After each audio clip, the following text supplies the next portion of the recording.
National Small Business Week, and an ideal time for small business owners and all you entrepreneurs out there to take a look at your business processes, because of course you want to continue growing in the year ahead.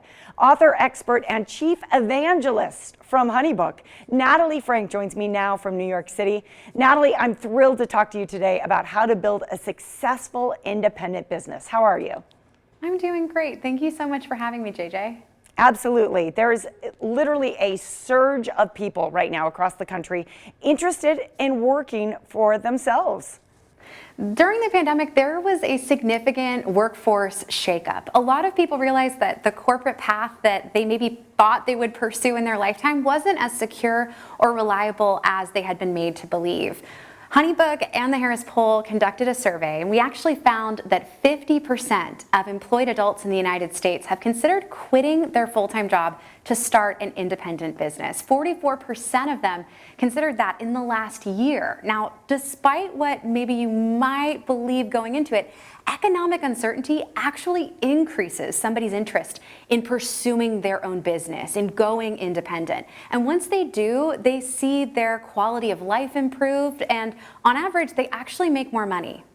Very interesting, intriguing for those folks who are thinking about making this switch. What are some of the common challenges that all small business owners can expect to experience?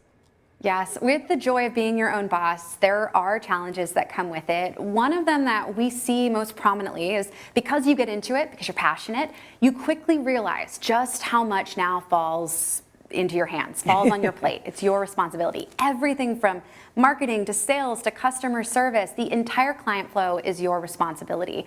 And because of that, it can feel at times, very overwhelming. It can lead to burnout, and ultimately that type of environment can increase the likelihood of making mistakes. We actually found that 1 in 5 independent business owners has lost money, has actually lost business due to a lack of organization. And that makes organization a critical challenge that needs to be addressed, because without it, ultimately that can lead to business failure. Interesting. I mean, a lot of responsibility, but so many rewards, rather, that a lot of people are looking for. There are some online tools that you can actually recommend to help small business owners turn off from work, because it's tempting, right, if you're making your own schedule, to work 24/7.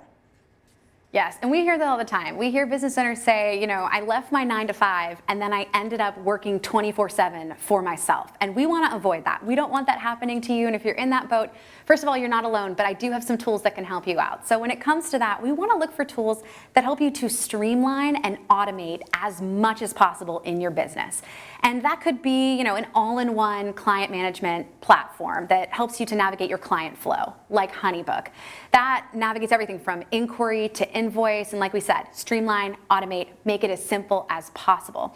You also might want to look for online tools that leverage AI to increase your productivity and your output.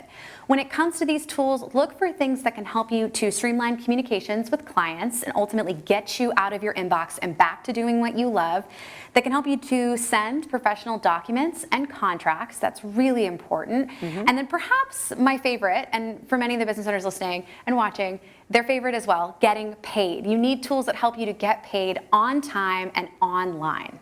For sure, absolutely. Keeping up with that billing and invoicing is key. How can the government better support the self-employed? I love this question. Look, small business owners are the backbone of the American economy, and we always have been. But unfortunately, the workplace infrastructure that exists can be challenging at times to navigate.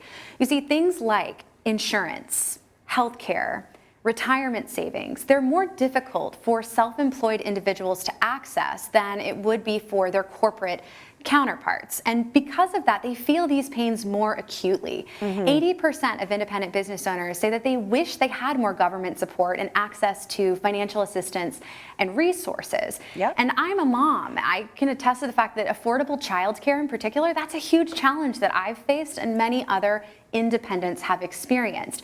For our elected officials to help us, for them to, make this environment better for independents, they need to first listen and lean into these hard conversations to learn so that then they can go and take action. Natalie, thank you so much for your time. I've really enjoyed this conversation.